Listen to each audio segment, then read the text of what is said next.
Rachel Braun Scherl, welcome to the Orgasmic Lifestyle podcast. Thank you. It's a pleasure to have you here. And I've read that you are known as a Vagipreneur. Can you tell us what that is? Absolutely. First of all, it's a pleasure to be here. I was really taken by the name of your podcast, Orgasmic Lifestyle, and I've written a book called Orgasmic Leadership.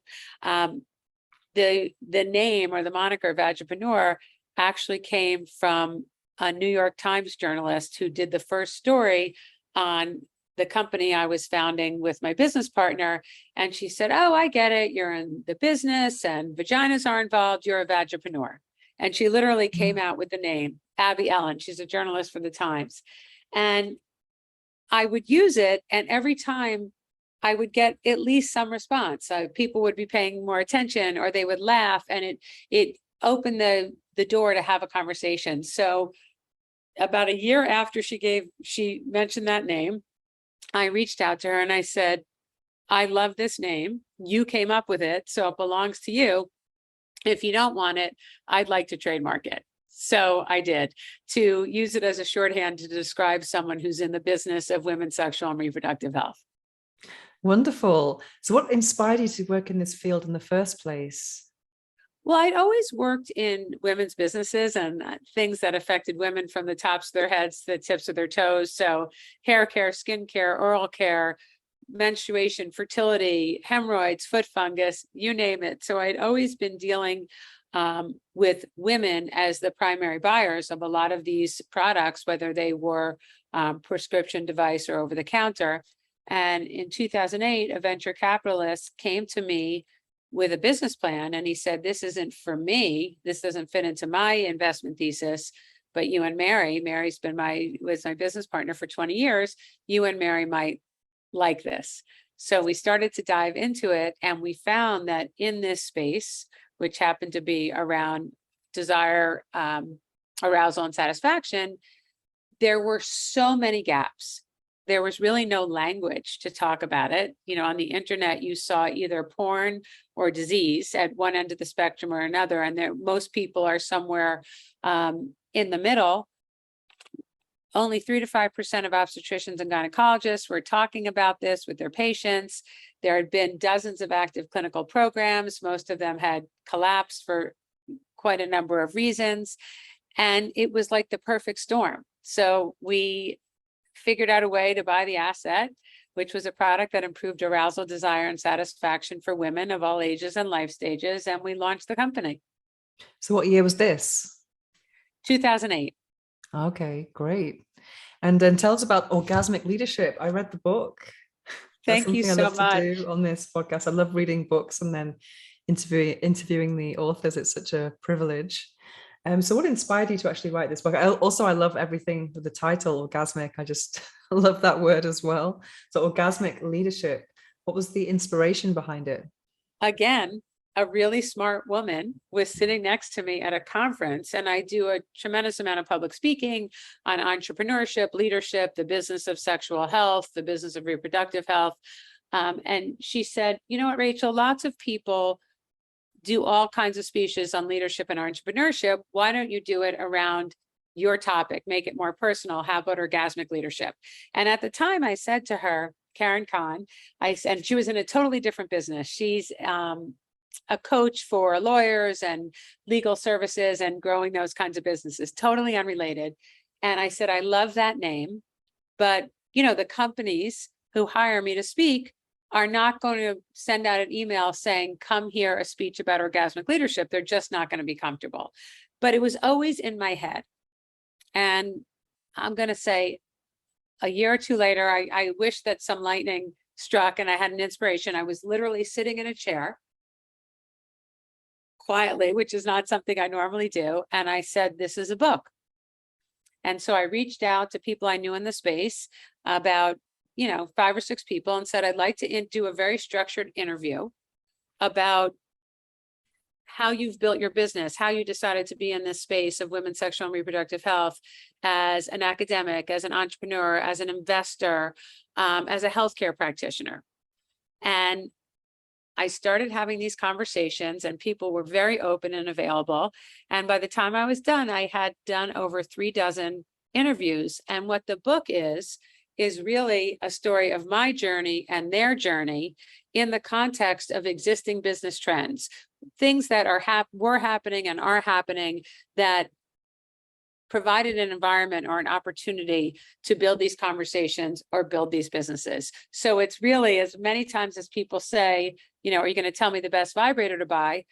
Certainly as a human, I would have recommendations, but the book is really about how do you build a business in a complicated space where you're talking about products and experiences and body parts that make the majority of people uncomfortable. And how do you take advantage of what's happening from a business perspective to build those businesses? So for instance, very simple one, customization, direct distribution of menstrual products.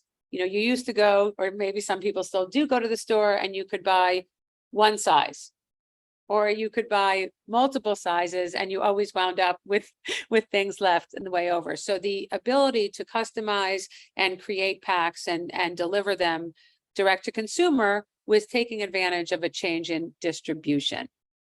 There were lots of companies that I talked to where they took advances in material technology and applied it to other categories. So thinks, the period panty, that was the result of obviously an idea and a need, but it was possible because of this material that was created that was both absorbent and wouldn't smell and could serve the purpose of menstrual pads and be much more comfortable.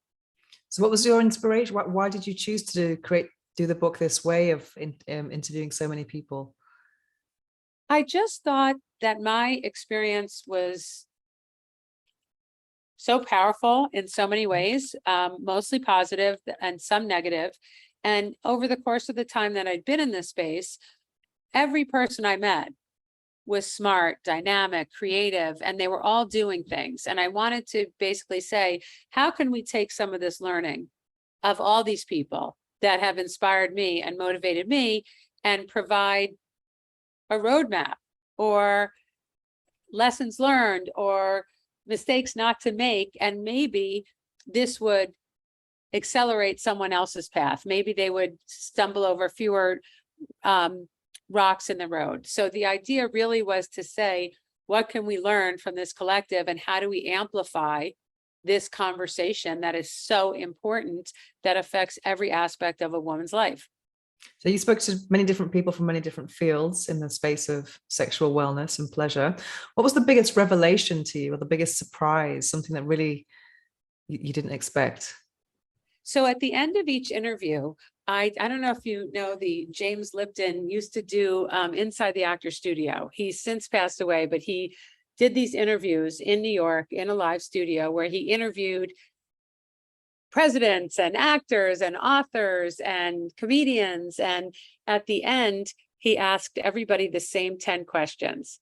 So because these stories were so disparate and the people were so unique, I asked everybody the same 10 questions, so I would at least have one point where I could look at them side by side.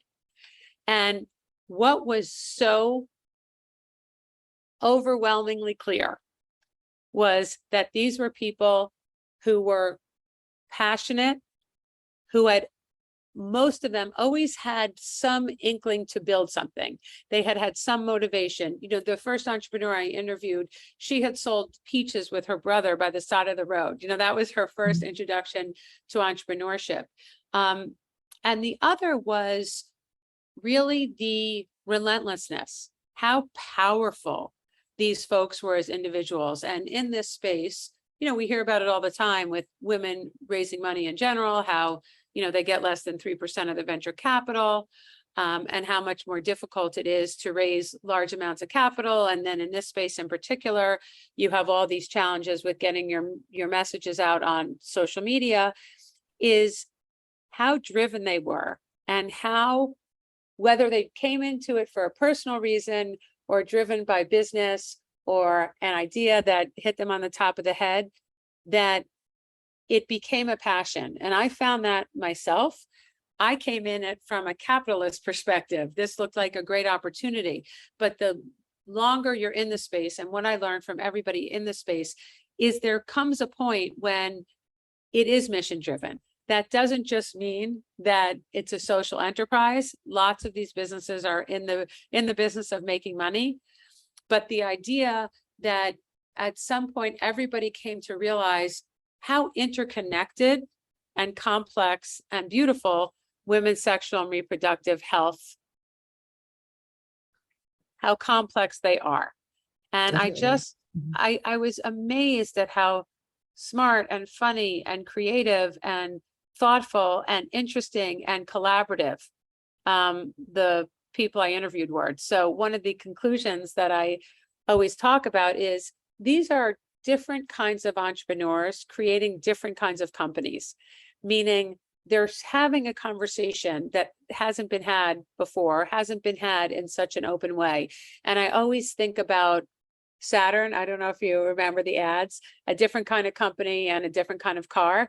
That's how I think about women's sexual and reproductive health. It is a different space. It does catalyze different conversations. It does attract people literally from all over the world. And as a woman in business for 25 plus years, this is the most collaborative, supportive, sharing environment that I've ever been in. So that for me has also been, as for many of the other people in the book, a source of inspiration, this idea that we're all trying to push this boulder uphill. Definitely. And I think if I remember correctly, one of the questions was, what's your favorite word or something? And I saw a couple saying yes. And I thought that was interesting because I also asked two questions I'll ask you at the end. What's the quote you live by, and what's your favorite book or the book that changed your life? And I've had a few guests who say, just say yes, you know, when you're offered an opportunity, because yes is like, say, opening up. It's like that film, Yes Man. I haven't seen it actually with Jim Carrey, just being open to new opportunities. And I think that's quite interesting to have. It's fascinating. One of the things that struck me in the past couple of years was this line from Brene Brown, who obviously has the world famous TED Talk, but wrote a book called Daring Greatly. And when I was watching her speak, she did this Netflix series. And she basically said, I'm not going to quote her, but the implication that I took from it was, if you're not feeling scared or nervous every day, you're not trying hard enough. And to me, what was so powerful about that is, you know, I get that feeling in my stomach when I'm nervous about something or there's something big or exciting. And instead of thinking, wow, that's an uncomfortable feeling, now I say, oh, good, I'm on the right track. I feel uncomfortable, so I must be going in the right direction. And I just think that's a really interesting way to look at it. One of the things I talk about in the book, along the lines of just say yes, is I say, don't take no for an answer. You know, if you have to kiss 100 frogs to get $1 of investment, if you stay with it, you will succeed. And don't bow out because someone will get your yes. But it is frustrating, but it is not personal.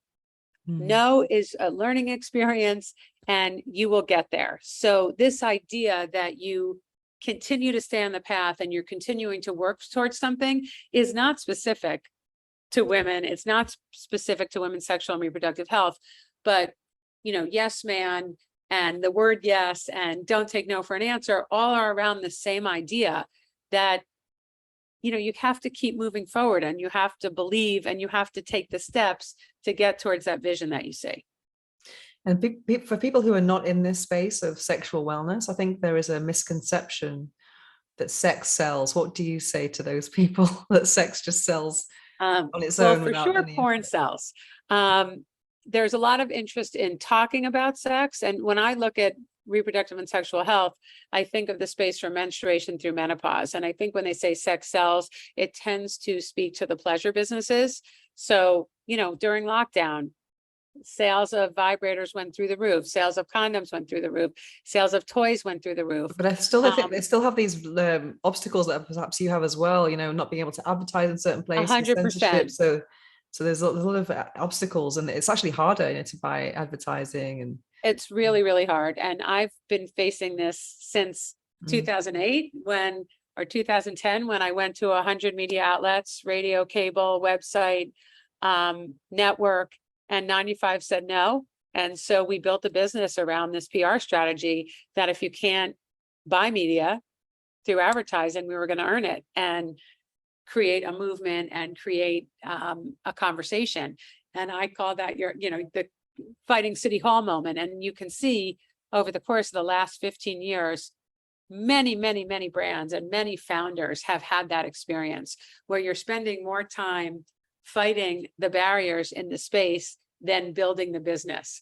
But there's something about that that gives you, resolve and strength to keep going. And for me, having been in this space a long time, it's amazing to see the evolution. Now there are funds, only funds created by women to invest in women, and then a subset of that to invest in women's health. I could be at a conference for some aspect of sexual health every month. I remember the first time in 2018, I was in a meeting with a whole group of people talking about sexual and reproductive health. And I thought I died and went to heaven. It was so exciting. And it was one. And now these are frequent. And now there are women who have much greater access to capital who are investing. And there's so many things that have changed. And being in a community really does make a difference. Definitely. I actually saw some projections actually about the sexual wellness business, and I can't remember how far ahead it was going, but it talks about the menopausal lubricant market is going to boom in about 5-10 years. It's just getting bigger and bigger and bigger.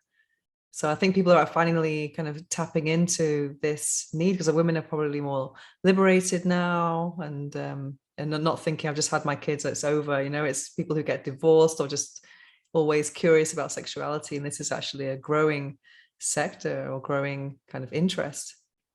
Yeah, there's so many layers to what you just said. First of all, just take the numbers. Over 1.1 billion women will be in menopause in 2025. So that's an enormous opportunity. Second, there's a lot more conversation about menopause. And there's a lot more conversation about looking at a woman, not as you're menopausal, you need this, you're trying to get pregnant, let me sell you a pregnancy test kit, you're menstruating, let me sell you a pad, but looking at her as a total human across the range of her life. And many of the things that are being discussed in menopause are things that could also affect you at other parts of your life.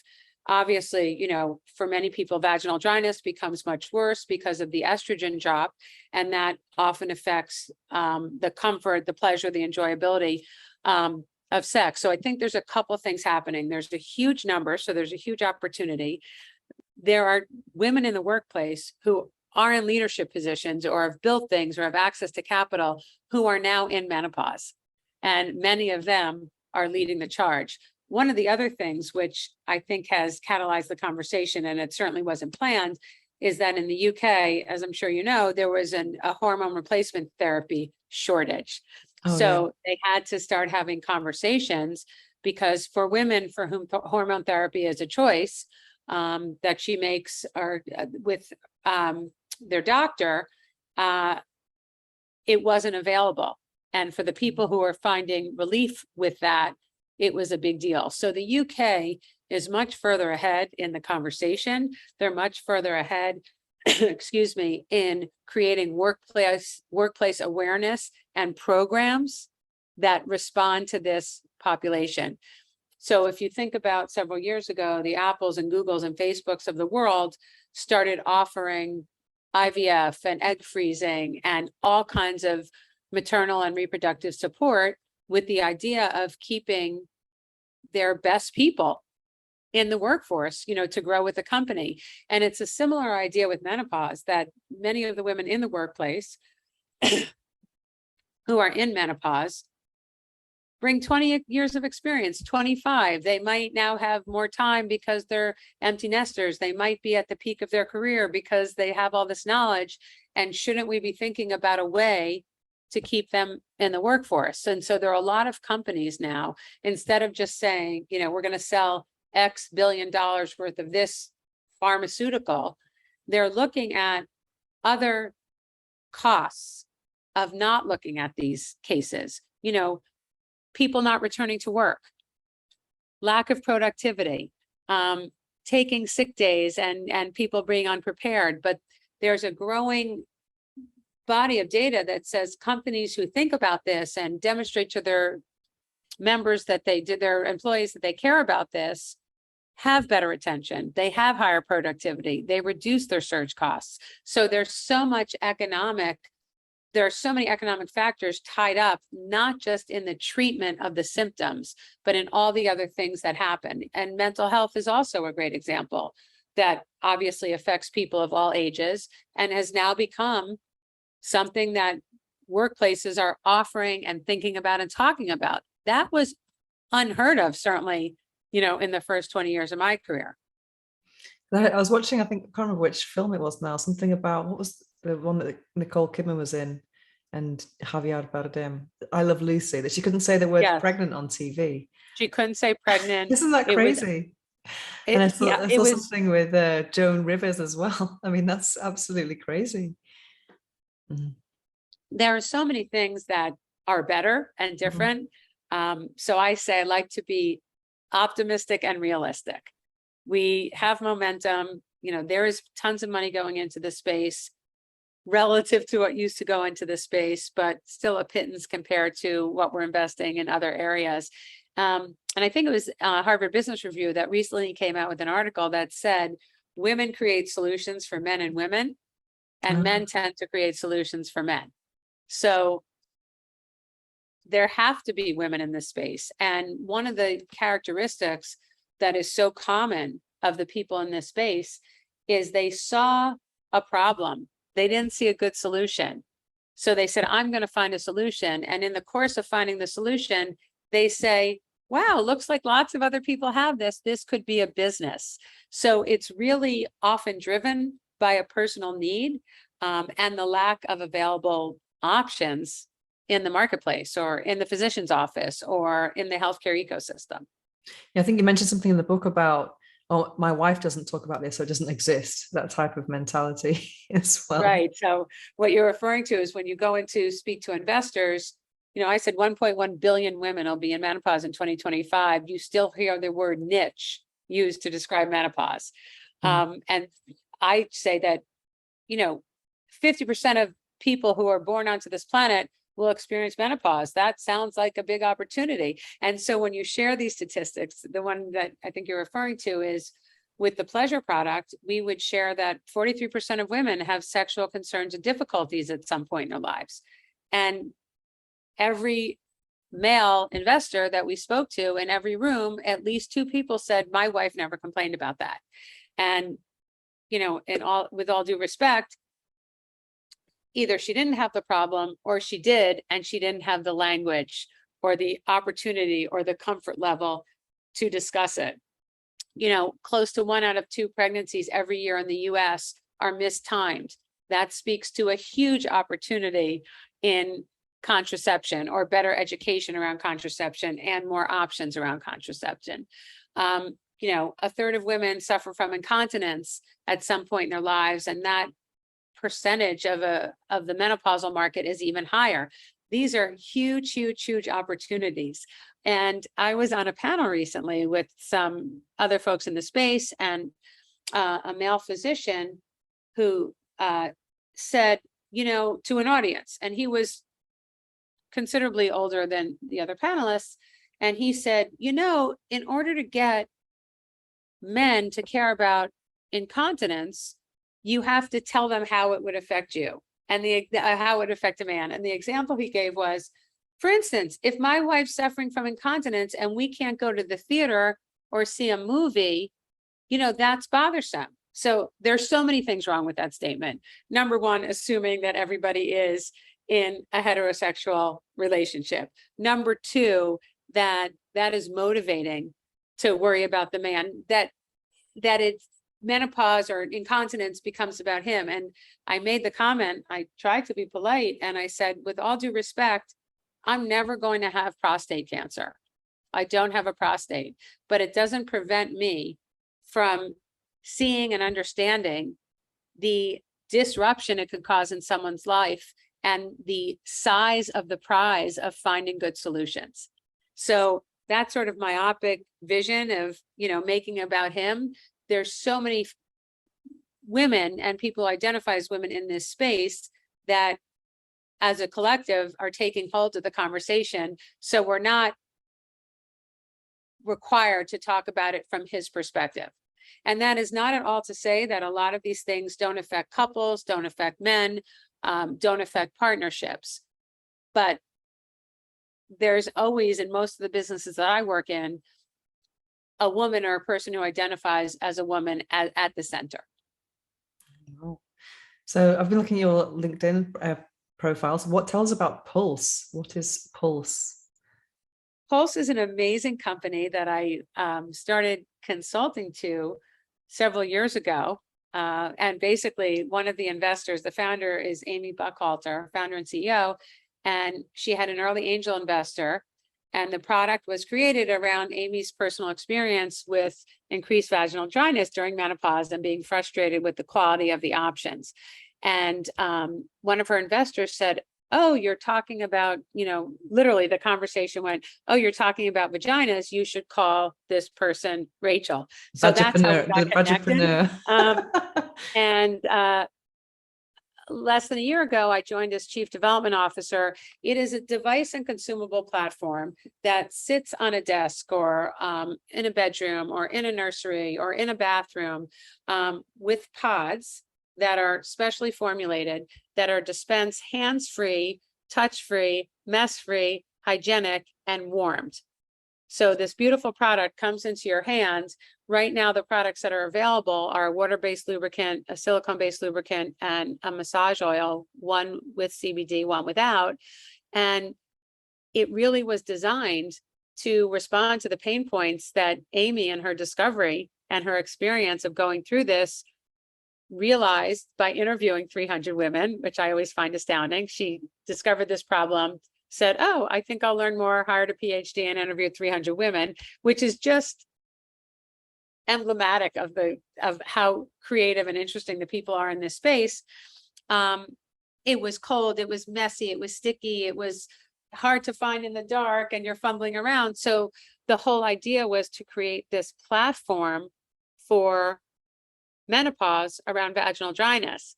And the customer always tells you what's real. And what we found out in the marketplace is that lots of young people are using this. More people 18 to 34 are using this product and the formulations than 55 plus.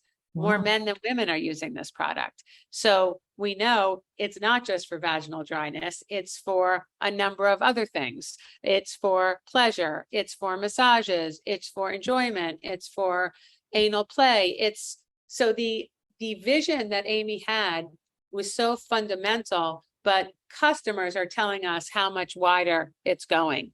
And the product, I exited the first company I spoke to you about in 2013. In 2021, 8 years later, Nordstrom and Bloomies accepted sexual wellness products into their doors, their proverbial doors. All these products are sold online. So we got the product into Bloomingdale's, Nordstrom, Saks, Goop, where there's a whole lot of conversation happening. And, my role is driving revenue opportunities. So we have a lot of exciting things in the pipeline. We're working with a company to develop a portable. The current product is $199 and sits on someone's nightstand, as I said, or on a flat surface. The portable, you can take in your car, you can put in your computer bag, you can put in your gym bag. So the idea will be that we'll have a product, a device at every price point, and then we'll have products across a range of needs, starting with menopause and vaginal dryness and intimate wellness. We'll go to baby, we'll go to skincare, and we'll go to men's grooming, all of which could benefit from the hands-free, mess-free, touch-free, warm, dispensed into your hand, more joyful experience. Oh, wow. Interesting. And what is Spark Solutions? That's a company that I created with my business partner. She and I have had a number of evolutions. So for 20 years, we've had this consulting business, and I still run it. And it really was how it was my learning experience on my company. So I worked with companies, J&J, Allergan, Pfizer, Merck, Bayer, Church and Dwight, really focused on generating top line growth for their businesses, for their brands. A lot of work around innovation and any communication, activity, investment, partnership that will drive customers, whether those are consumers, patients, healthcare practitioners, companies, or payers, to engage in a transaction. So it's really very much about pragmatic strategy. Oh, great. So it's kind of not just in the sexual wellness, it's kind of It started much broader. Now the focus has become, as I said, vaginas all day, every day. So anywhere. So what do you love most about what you do? It's really fun. It's interesting. And I'm learning something every day. Mm-hmm. So that's all great. And that I would hope to have in any career that I chose. I find the creativity of the ideas and the solutions to be just mind-boggling. Today I just read about a consumer product where you can do an initial diagnostic for breast cancer, not to replace, it's still in development, not to replace a mammogram or being under the treatment or care of a healthcare practitioner, but as early indicators. We have billions of data points on the experience of menopause because of these apps, not just menopause, lots of other things which didn't exist before. So it's constantly changing. And one of my favorite things to do is I launched a podcast with my partner in crime, a gynecologist, who also does a million things. She's a chief medical officer. She's an author. She's a speaker.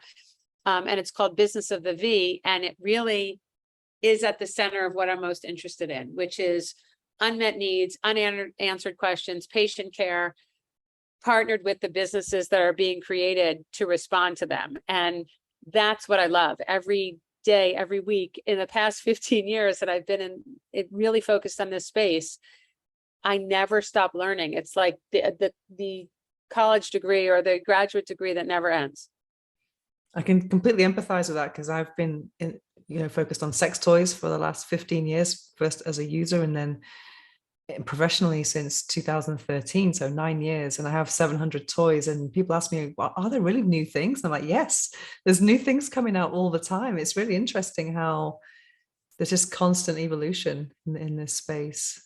Yeah, I mean, in that space that you're talking about, that you're an expert in specifically, there are shapes that didn't exist before. Every vibrator used to be a phallic shape. Now there are hundreds of shapes. There are hundreds of activities and movements and speeds that people can use to figure out what gives them pleasure. Yeah. And one of my questions that I have, that I've been in this space for a long time, that I still don't really know the answer, and I'm sure a lot of people have this question as well, is it possible to have a happy menopause naturally? That's something I recently wrote an article about lubricants for menopause, and I was doing all this research, and I just discovered that women were using lubricants just for kind of maintenance, not just for sex. And that was a big surprise for me, because I think that even though people are talking about it more, we don't really know the details, the ins and outs of it. And I think that's one of the questions I have anyway, is do I have to take, because I've heard about BHRT, which I find intriguing, but do you have to go down that route to kind of can you just be natural? That's one of those questions that I have, because I kind of have a natural life. So I'm just thinking, how is that going to change, Well, first of all, it depends how you define natural, but there certainly are, any physician who starts with you, or any education you get on menopause, will start with lifestyle changes, nutritional choices, sleep, and exercise. So those are the first four things, but there are a number of businesses that are focused on exactly what you said, a natural transition or handling of the symptoms in menopause. And it depends on the person, it depends on the severity and the disruption of the symptoms. But that is a conversation that's happening more and more. And we see that idea of natural, it's a little bit of a translation. Now we see huge amounts of effort being put into non-hormonal contraception. For years and years and years, people used the pill, they used other things and still do that have hormones. And now there's a huge demand, and now products being launched that have been launched that are hormone free to provide pregnancy protection or prevention. So that natural conversation is getting louder and louder. It's getting louder in food. It's getting louder in nature. It's getting louder in taking care of yourself, and it's getting louder in menopause. Yeah, I hope so. Because I mean, I've just I recently reviewed a supplement which had maca powder. That's the thing that you always kind of see in these natural hormone balance products. And I just think if only it's going to be that simple. You just take some, maca root in your smoothie, and then it seems better than taking some hormones. And there are very many products that are based on some clinical efficacy that are natural, the way you're describing it. So from nature, that do seem to have an impact on menopausal symptoms like black cohosh. There are a number, you just mentioned maca root. So there are products that have formulated those ingredients, those natural ingredients, into supplements, into creams, into drinks. So there's a lot of work in that space. Hopefully I'll be getting more and more, will be increasing. Because I read years ago, there's this product called Premarin, which is like horse urine. Yep.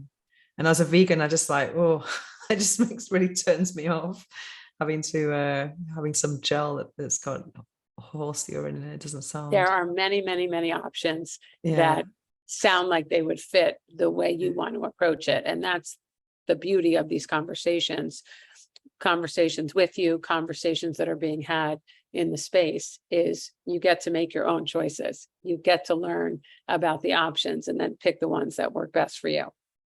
Great. Tell us about your podcast.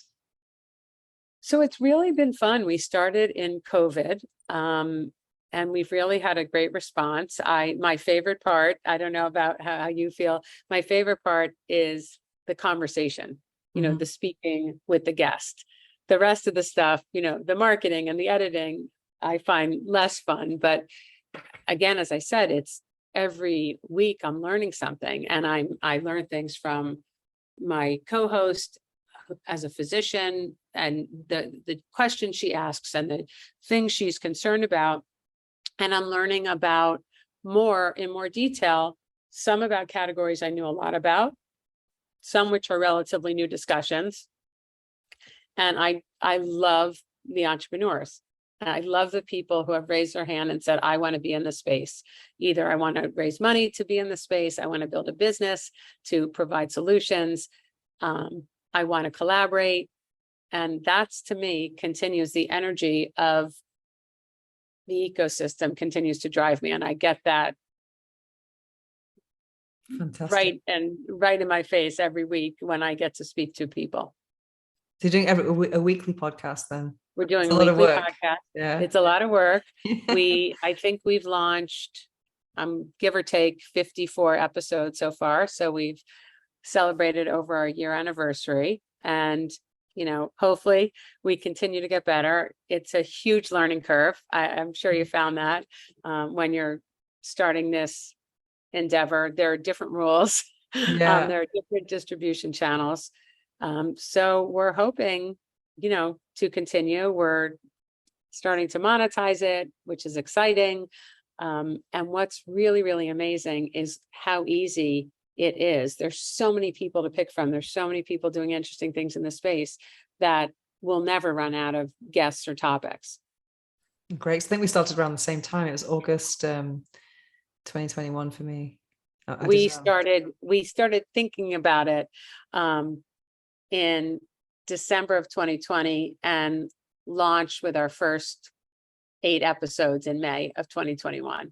But a big buildup. Once you set the foundation, it becomes much easier. But there was a lot of prep, and neither of us had ever done a a podcast before. We've both done a tremendous amount of public speaking, but it's a slightly different animal. Definitely. I mean, for me, it's like very different from video. It's just, and also there's a whole learning curve from the beginning until now. You know, I do twice a month. I do full moon and new moon lunar schedule. I love it. I love it. But it's still a lot of work, and it's more than what you think. Because I have an agency kind of helping me the first 6 months, but then there's a lot of things I have to do as well. So it's incredible. But it's interesting how I found that I shared more private things with a microphone than I did with video, which is kind of interesting. That is interesting. They've done tests that also, you know, even when they would, I remember seeing this research where, you know, people felt much more comfortable saying things, forget about just microphone, but video to video, computer to computer versus being in person. So there is something that you do kind of forget at some point during the conversation, that you're having a conversation with someone other than the person at the other end of the microphone or on the other side of the Zoom. Oh, that people are listening. It's very weird.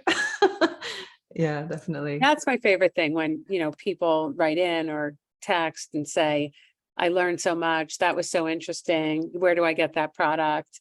I really do like that, because from the beginning, my focus in this space has been creating important conversations that need to be had. And it feels so good to be in some small way part of creating those conversations. Definitely. So tell us, here are my two questions that I ask everyone. What's the quote that you live by? So that one's pretty easy because it's been the same since I was little. It's no timeout, no substitutions, which came from a movie I used to watch all the time with my dad. And it was this futuristic sport where men skated around on motorcycles with spikes on their gloves and spikes on their boots. And you had to get this huge, like dense brass ball, silver ball, into a target. And you played till the death. There were no timeout, no substitution. And now, while that is quite gory, the reason that I like it is my father used to use that and translate it for us as a way to live. Like, no timeout. This is your life. Show up, do the best you can as a mother, as a sister, as an aunt, as a friend, as a business person, as a therapist, as a whatever your chosen field is in terms of how you want to spend your time, and show up every day. People are counting on you, and work as hard as you can, as long as you can. And then you come back the next day and do it again. So it really became sort of a mantra for how to live, for me, for how to work, for how to, you know, keep focused and keep my eye on the ball. And people always laugh, like, what kind of parent lets their kid watch the violent movie where everybody on the team dies at the end and that's victory? But, you know, the translation was much more appealing. Definitely. So what about what's the book that changed your life? There are so many. There are some that were older and some more recent. I would say historically, my favorite book has been Prince of Tides by Pat Conroy, which was made into a movie, which was not quite as good as the book, but it was about the complexity of family dynamics and how the unsaid things and the unshared things and the memories that are pushed down, how much they affect you. So that was one big concept. And, you know, the enduring nature of relationships, good, bad, and ugly. And the concept that always sticks out to me is there was a character in the book, a main character, the mother, and she was a shrimper's wife. Her husband was a shrimper where he lived. That's what they did for a living. And she was born and married and became a shrimper's wife, but she always wanted to be a different person. She always wanted to have a different status. So for me, the shrimper's wife has always been an analogy of how dangerous it is to be dissatisfied with what you have and where you are, and always to be looking. Now, I'm always looking forward in terms of accomplishing and learning, but I hope I'm never, and I really tried with my kids also, to never say, I wish I were someone else. I wish my life were somebody else's.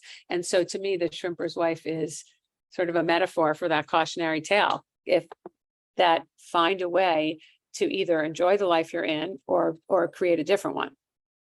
I just read the book that's kind of almost similar concept about the pathway of surrender, which I found quite empowering. Just about being here right now is the most important place you are, I guess.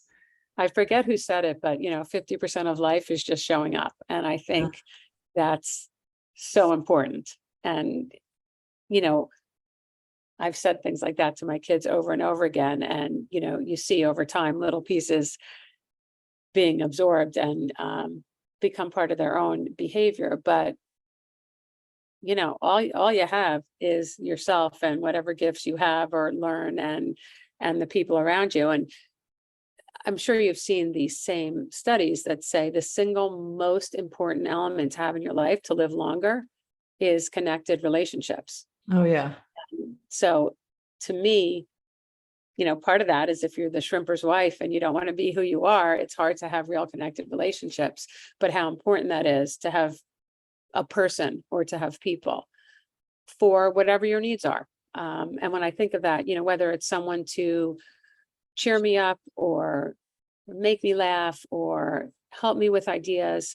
I remember when I was launching my first business and I was trying to figure out whether I should do this and raise, tens of millions of dollars of venture capital, which I had never done. And I have a group of friends from business school who I see once a year.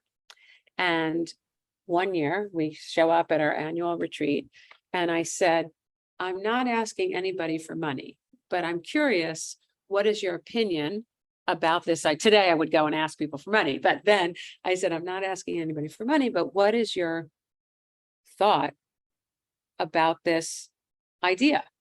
And a woman said, a very close friend, and I think I wrote about this in the book, said, I have no money, but if I did, I would write you a check for $200,000. And the idea of her writing a check was motivating enough for me to say, this is real. And other people said, I believe you could do this. And because it was so different than what I was doing, and ultimately would put me in a much more public facing role, I felt like I needed, some encouragement to get there. And those people remain incredibly important to me. When I have big decisions to make, I turn to them. I turn to my husband. I have friends of longstanding. I turn to family. That for me, that's always been so important to have people. A lot of leadership coaches talk about having your board of directors, and that they should be people who you don't work with. So I have people who I go to just for business questions and they come to me. And then I have people I go to for emotional questions. And I just find that literally that's what makes my life rich, is those relationships. And I don't mean it to be like saccharine and silly, but I really do believe that the relationships that you have and the conversations you have and the way you touch people and they touch you is really what is the underlying fiber of my life. I can totally empathize with that because I spend a lot of time alone, working alone. And then sometimes when I meet other people and they see something in me that I'm struggling to see myself, I just find it so inspiring. And I think we all need those kind of cheerleaders, and also I try to do the same for other people. I think we kind of, if you can bounce off other people's energy and vice versa, it's just so important, especially in this space where it is exciting, but there's so many obstacles and you're going up a steep hill and you're facing all these judgment from people as well, and just day-to-day business challenges. And I think I could totally see you being a cheerleader, in the little bit of time that we've spent together. I also think that COVID made things a lot worse for a lot of people, who haven't been hugged or kissed or been in person close to somebody, at least in the first 2 years. It forced a lot of people to sort of change. Their worlds became much smaller. You could go fewer places, you could see fewer people, you had fewer meetings, whatever it was you were doing became smaller, and the walls of wherever you lived, it sometimes, from many people, just started to feel like they were caving in because, there was very little outside stimulation in certain cases for certain people.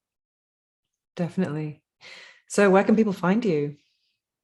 You can look at any of the places you just mentioned. Rachel Braun Scherl is what I am all over the internet, or RB Scherl. If you Google Vagipreneur, I'm there. If you Google orgasmic leadership, I'm there. But I really encourage people to reach out. I hope that my passion for the space is communicated as strongly as I feel it. And I just am interested in keeping this going. And again, when we get to the top of the mountain and we have just as much money going into the space as everything else, and we can advertise all over. I used this expression earlier in the conversation. I want to be able to look back and say, in some way, I gave someone else a hand, or someone else gave me a hand, and we got to the top of this mountain and really changed the course of women's health. Fantastic. Thank you so much for taking part in this interview. Thank you so much for having me. It's a pleasure. And I appreciate the time and the opportunity.